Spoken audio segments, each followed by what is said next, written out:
नमस्कार, ABP news में आपका स्वागत है। मैं मध्य प्रदेश की राजधानी भोपाल में मौजूद हूं और हमारे साथ इस वक्त जुड़ गए हैं मुख्यमंत्री शिवराज सिंह चौहान साहब। शिवराज जी, आपका स्वागत है एबीपी न्यूज में। धन्यवाद। शिवराज जी, सबसे पहले आपको बधाई इस प्रचंड जीत की। आपने इतना धुआंधार चुनाव प्रचार किया और नतीजे भी मनमाफिक आए, लेकिन शिवराज जी, इतनी उम्मीद थी जितनी सीटें आई? उम्मीद नहीं, मुझे विश्वास था, क्योंकि हम लोग लगातार जनता के बीच में काम कर रहे थे। पिछले 20 सालों में भारतीय जनता पार्टी की सरकार ने जो काम किया है, इंफ्रास्ट्रक्चर का, सड़क हो, बिजली हो, पानी हो, स्कूल हो, अस्पताल हो, अलग अलग विकास के काम, उनका भी असर था। और सबसे बड़ी बात यह है कि डबल इंजन की सरकार, प्रधानमंत्री श्रीमान नरेंद्र मोदी जी मध्य प्रदेश के जनता के दिल में बसे हैं। जनता उनसे केवल स्नेह नहीं करती, अपार श्रद्धा रखती है और अडिग विश्वास है जनता का। तो प्रधानमंत्री जी का जो स्नेह और आशीर्वाद मिला, उनके दौरे हुए, उनके प्रचार से चुनाव में एक नव उत्साह का संचार हुआ। अमित शाह जी ने बहुत सुनियोजित रणनीति बनाई और नड्डा जी का मार्गदर्शन मिला। कार्यकर्ताओं ने अनथक परिश्रम किया और हम लोग अपने काम को लेके गए, डबल इंजन की सरकार के काम। हमने प्रधानमंत्री जी की योजनाओं को भी धरती पर ठीक से क्रियान्वित करने का काम किया और राज्य सरकार की अपनी योजनाएं थी, जिसके कारण समाज का हर वर्ग लाभान्वित हुआ। और जब हम कैंपेन के लिए जाते थे तो जनता का वो प्यार बरसता हुआ दिखाई देता था। इसलिए कोई ने जब मुझे कहा कि कांटे की टक्कर है, तो मैंने कहा कांटे की टक्कर कहीं नहीं है, हम भारी बहुमत से चुनाव जीतेंगे, ये मेरा अटल विश्वास था। शिवराज जी, एक बात पूरा देश जानना चाहता है। कल से जब से नतीजे आए हैं मध्य प्रदेश में, तो लोगों को पता था लाडली बहना योजना, पूरे देश भर में ये योजना चर्चा का विषय बन गई है। मैं आपसे इतना जरूर जानना चाहूंगा कि एक गेम चेंजर इस चुनाव में रही आपकी ये योजना। आखिरकार ये योजना का कॉन्सेप्ट कहां से आया और कब आपने सोचा कि आपको इस योजना को लागू करना है? मैं चाहूंगा कि उसके पीछे की कहानी आज आप जरूर बताएं दर्शकों को। देखिए, ये प्रारंभ कोई आज नहीं हुआ। बचपन में मैंने देखा था अपने गांव में, अपने घर में बेटियों के साथ भेदभाव होते हुए। हम गांव में देखते थे कि परिवार की महिला बड़ी बेबस सी होती है, उसके हाथ में कुछ अधिकार परिवार में भी नहीं होते। इसलिए शुरुआत आज नहीं हुई। पहली बार मैं मुख्यमंत्री बना तो हमने बनाई थी लाडली लक्ष्मी योजना, क्योंकि बेटियां कई बार कोख में मारी जाती थी, बेटियों को बोझ समझा जाता था। तो मेरे दिल में तब ये विचार आया कि ऐसी कोई योजना बने कि बेटी अगर पैदा हो तो लखपति पैदा हो। तो हमने लाडली लक्ष्मी योजना में बेटी को लखपति बनाने का काम प्रारंभ किया। मतलब जन्म के साथ ही उसके खाते में पैसे डाल देना, ताकि पढ़ाई के समय भी उसको मिल जाए और पढ़ाई के बाद जब वो बड़ी हो तो 1 लाख रुपया से ज़्यादा मिल जाए। मन में भाव ये था कि बेटी को बोझ ना माने लोग, बेटी वरदान बन जाए, कोख में ना मारी जाए। सेक्स रेशियो हमको बदलना था, केवल 912 बेटियां पैदा हो रही थी 1000 बेटों पे। तो शुरुआत वहाँ से हुई। इसके बाद बेटी के विवाह को भी लोग बोझ मानते थे, तो हमने बनाई कन्या विवाह योजना मध्य प्रदेश में, और इन दोनों योजनाओं का अनुसरण कई प्रदेशों ने किया। अब लाडली लक्ष्मी बेटियां 40 लाख हैं आज मेरी, जो लखपति हैं, पढ़ाई लिखाई का जिनके हम इंतजाम कर रहे हैं। फिर महिलाओं के राजनीतिक सशक्तिकरण के लिए सबसे पहले मध्य प्रदेश था, जिसने 50% रिजर्वेशन चुनाव लड़ने के लिए स्थानीय निकाय के चुनाव में दिया। फिर मैं आपको बताना चाहूँगा, मध्य प्रदेश पहला राज्य जिसने 35% रिजर्वेशन सर्विसेज में अपनी बहनों और बेटियों को दे रखा है। पुलिस की भर्ती में पहले 30% दिया था, 35% कर दिया। हमने पहल की कि महिलाओं के नाम पर संपत्तियां खरीदी जाए, इसलिए स्टाम्प शुल्क हमने अगर बहन के नाम पे, बेटी के नाम पे, पत्नी के नाम पे ज़मीन खरीदता, उसके लिए बिल्कुल नॉमिनल रखा, कम रखा, ताकि उनके नाम पर संपत्तियां खरीदी जाए। हमने संबल जैसी योजना बनाई। हमने तय किया कि गरीब मजदूर बहन अगर बेटा बेटी को जन्म देगी तो जन्म देने के पहले 4000 और जन्म देने के बाद 12,000 रुपया उसके खाते में डालेंगे, ताकि बेटा बेटी को जन्म देने के बाद उसको आराम करने का मौका मिल जाए। एक श्रृंखला थी और इसी श्रृंखला में 2017 में मैंने एक योजना बनाई थी, बेगा, भारिया और सहरिया, जो अत्यंत पिछड़ी जनजाति की बहनें होती थी, उनकी गरीबी देख के और बच्चों का कुपोषण देख के मैंने ये तय किया था कि इनके खाते में हर महीने 1000 रुपया डालेंगे। और मुझे विश्वास था कि बहन के खाते में पैसा डालेंगे तो माँ उस पैसे का दुरुपयोग नहीं करेगी, सबसे पहले बच्चों पे खर्च करेगी। और उस योजना का जब इम्पैक्ट असेसमेंट करवाया तो मैं जान के हैरत में रह गया कि बच्चों के पोषण का स्तर सुधर गया, क्योंकि माँ जिसके खाते में पैसा आ गया उसने सबसे पहले बच्चों के पोषण पर ध्यान दिया। वहाँ से मेरे मन में ये विचार आया कि अगर हम मध्य प्रदेश में गरीब और निम्न मध्यम वर्गीय बहनों के खाते में ये पैसा देंगे तो वो बहनें इस पैसे का उपयोग परिवार के कल्याण के लिए करेंगे, बच्चों के पोषण के लिए करेंगे, काम धंधे के लिए करेंगे और आर्थिक रूप से वो सशक्त हो जाएंगी। और ये विचार मेरे दिमाग में बलवती होता गया और इसलिए लाडली लक्ष्मी से लेके फिर हमने लाडली बहना योजना सोची और उस योजना को फाइनल करके हमने ये तय किया कि हमारी जो गरीब और निम्न मध्यम वर्गीय बहनें हैं उनके आर्थिक सशक्तिकरण के लिए उनके खाते में हम पैसा डालेंगे।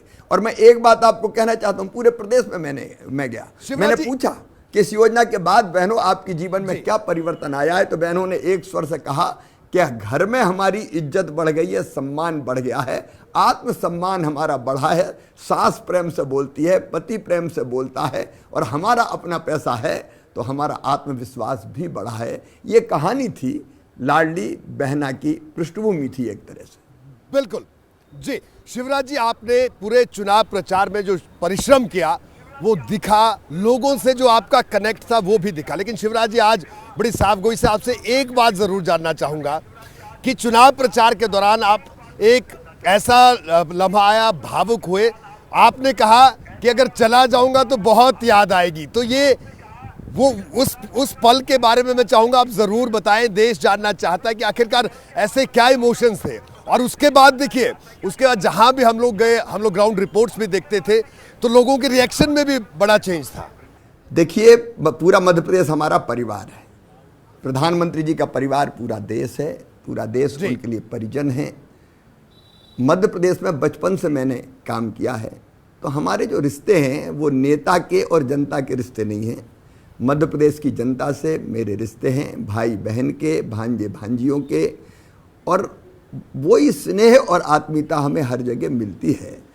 मैंने कहते कहते सहज ही कह दिया था, किसी ने बताया कि ये काम नहीं हुआ, तो ऐसे ही कहते कहते भाषण में पूरे भाषण को आगे पीछे देखिए, मैंने कहा कि जब हम चले जाएंगे तो बहुत याद बहुत आएंगे, इस तरह की बात हुई थी। लेकिन ये मेरे इमोशनल रिश्ते हैं, मेरा कनेक्ट है जनता से, क्योंकि मैं हमेशा, आप माने ना माने मुझे कोई फ़र्क नहीं पड़ता, लेकिन मैं जनता में ही भगवान के दर्शन करता हूँ, क्योंकि दीनदयाल जी ने कहा था दरिद्र ही नारायण है और जनता ही जनार्दन है, तो उसकी सेवा हम भगवान जैसा मान के ही करते हैं। लेकिन शिवराज जी, जनता ने आपको जाने नहीं दिया, दोबारा से प्रचंड बहुमत से जनता आपको ले आई। श्रद्धा का भाव रखता हूँ मैं, तो हर समय कहता था, पत्रकार मित्र भी पूछते थे तो मैं कहता था भरपूर है। देखिए, मैं जाता था तो लाडली बहनाएं दौड़ के गले लगती थी, सिर पे हाथ फेरती थी, माथा चूमती थी, आंखों में आंसू होते थे और वो कहती थी कि अपन जीतेंगे भैया। अब जब बहनें ये कहें कि अपन जीतेंगे भैया, तो आप वो नहीं कहती थी कि आप जीतोगे, तुम जीत जाओगे, बीजेपी जीत जाएगी, वो कहती थी अपन जीतेंगे। इसका अर्थ क्या है? उन्होंने इस चुनाव से अपने आप को जोड़ लिया था, इस चुनाव को अपना मान के वो लड़ी कि अपन जीतेंगे। और सवेरे देखो लंबी लंबी लाइनें हर मतदान केंद्र पर बहनों की ऐसी उमड़ी कि सब आश्चर्यचकित रह गए। शिवराज जी, कल दिल्ली में भी जश्न हुआ पार्टी की इस महाविजय का, प्रधानमंत्री भी काफी खुश दिख रहे थे, तो कल से आपको कई फोन भी आए होंगे, प्रधानमंत्री से भी बात हुई होगी। ये तो हम जरूर जान सकते हैं आपसे कि आखिरकार किस तरह की बात हुई, क्या बात हुई आपकी, क्योंकि पूरा देश, पूरा प्रदेश, आपकी तमाम बहनें भी जानना चाहती हैं। देखिए, हम लोग एक बड़े मिशन के लिए काम कर रहे हैं।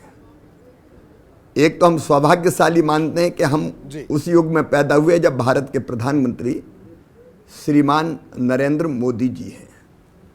मोदी जी जैसा नेतृत्व, मोदी जी के नेतृत्व में वैभवशाली, गौरवशाली, संपन्न, समृद्ध और शक्तिशाली भारत का निर्माण हो रहा है। और मेरा अपना विश्वास है कि पूरे विश्व को शाश्वत शांति के पथ का दिग्दर्शन मोदी जी के हाथों ही, उनके माध्यम से ही भारत दिखाएगा, हमारा देश दिखाएगा। तो हम क्या होना है, कहाँ होना है, क्या बात करना है, इसकी चिंता ही नहीं करते।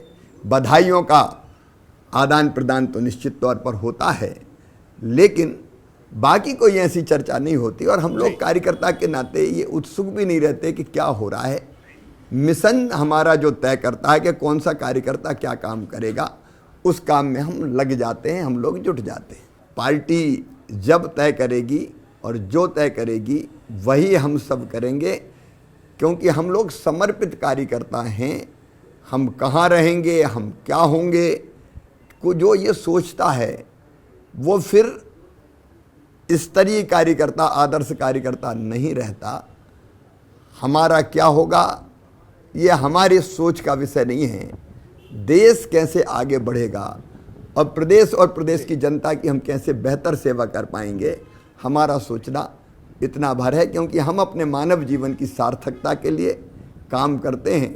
कैसे ये जीवन और सांसें अपने देश के काम आ जाए, अपने प्रदेश की जनता के काम आ जाए, इसके अलावा बाकी चीज़ों की तरफ हम लोग ध्यान नहीं देते। शिवराज जी, राजनीति में इतना लंबा अरसा मध्य प्रदेश के मुख्यमंत्री आप 3 बार हो गए, तो कई तरह की चर्चाएं ये भी हैं दिल्ली से लेकर भोपाल तक कि और भी बड़ी जिम्मेदारी शिवराज सिंह चौहान साहब को मिल सकती है। ये चर्चाएं आप तक भी तो आती होंगी शिवराज जी। जो अपने बारे में सोचता है वो अच्छा कार्यकर्ता नहीं है, ये मैं मानता हूँ। पार्टी जो उपयुक्त समझेगी वो काम तय करेगी, और हम कार्यकर्ता के नाते जो भी काम दिया जाए, दरी बिछाने से लेके सफाई करने से लेके सरकार चलाने तक का कोई भी काम हो, उस काम को करते हैं, करेंगे। शिवराज जी, कई मंत्रियों को हार का सामना करना पड़ा इस चुनाव में। हालांकि आपका जो वोट प्रतिशत था वो 48.55, मतलब बहुत ऐतिहासिक वोट प्रतिशत आपको मिला, लेकिन कई मंत्रियों को हार का सामना करना पड़ा। इसकी वजह क्या कही जाए? एक तरफ आपका जनता से इमोशनल, भावनात्मक ग्राउंड तक इतना टच, और दूसरी तरफ मंत्रियों का हार जाना। कई कारण होते हैं, उनकी तह में हम लोग जाएंगे, विश्लेषण करेंगे। इतना जरूर मैं कहूँगा कि अब तक का सबसे ऐतिहासिक हमको समर्थन मिला है। 18.55% वोट मिलना विधानसभा के चुनाव में अपने आप में एक बहुत बड़ी बात है। ये कभी नहीं मिला मध्य प्रदेश में, मुझे और दूसरे प्रदेशों का पता नहीं, लेकिन अब तक का सबसे ज़्यादा वोट भारतीय जनता पार्टी ने प्राप्त किया है, ये अद्भुत है। बाकी अब कई सीटें हम सीमा पे भी आ रहे हैं, 200 वोट से आ रहे हैं, 300 वोट से आ रहे हैं, 400 वोट से आ रहे हैं। हम जीते हैं बम पर, 1 लाख के ऊपर भी हम लोग गए, नहीं तो 40,000 50,000 वाले कई मिल जाएंगे आपको जी। लेकिन हम अगर हारे हैं तो 200 400 500 600 1000 के नीचे ही हम लोग कई सीटें हारे हैं। लेकिन जहाँ नहीं जीत पाए उसका भी हम विश्लेषण करेंगे। शिवराज जी, विधायक दल की बैठक कब होगी, इस बारे में अभी कोई तय हुई है तमाम चीज़ें? ये भारतीय जनता पार्टी ये भारतीय जनता पार्टी तय करेगी, हमारा केंद्र तय करेगा। ये हमारे विचार का विषय नहीं है। बिल्कुल शिवराज जी, आपने तमाम सवालों के जवाब दिए, लेकिन एक सवाल जिसका जवाब तलाशते तलाशते मैं दिल्ली से यहाँ भोपाल पहुँचा, उस सवाल का आपने जवाब नहीं दिया। लेकिन आखिर में मैं इतना ज़रूर कहूँगा, एक बार फिर आपको बधाई दे रहा हूँ। तो क्या मैं ये मानूँ कि मैं मध्य प्रदेश के भावी मुख्यमंत्री को बधाई दे रहा हूँ जीत की? देखिए, मैंने पहले ही कहा कि हम अपने बारे में विचार नहीं करते। हमारा सोच, हमारा विचार केवल अपने देश के लिए, अपनी पार्टी के माध्यम से कैसे बेहतर काम कर पाएँ। जिंदगी एक मिशन है, हर सांस समर्पित है अपने देश के लिए, और जनता को हम भगवान मान के उसकी सेवा करते हैं। तो जो भी काम उसके लिए दिया जाएगा, पार्टी जो तय करेगी वही हमारे लिए पार्टी का जो आदेश है वही सर्वोपरि होगा। उसके अलावा हम कुछ नहीं सोचेंगे। आपके स्नेह के लिए मैं आपको हृदय से धन्यवाद देता हूं और आपको प्रणाम करता हूं, और जो दर्शक भाई और बहन मुझे सुन रहे हैं उनको भी मैं प्रणाम करता हूं।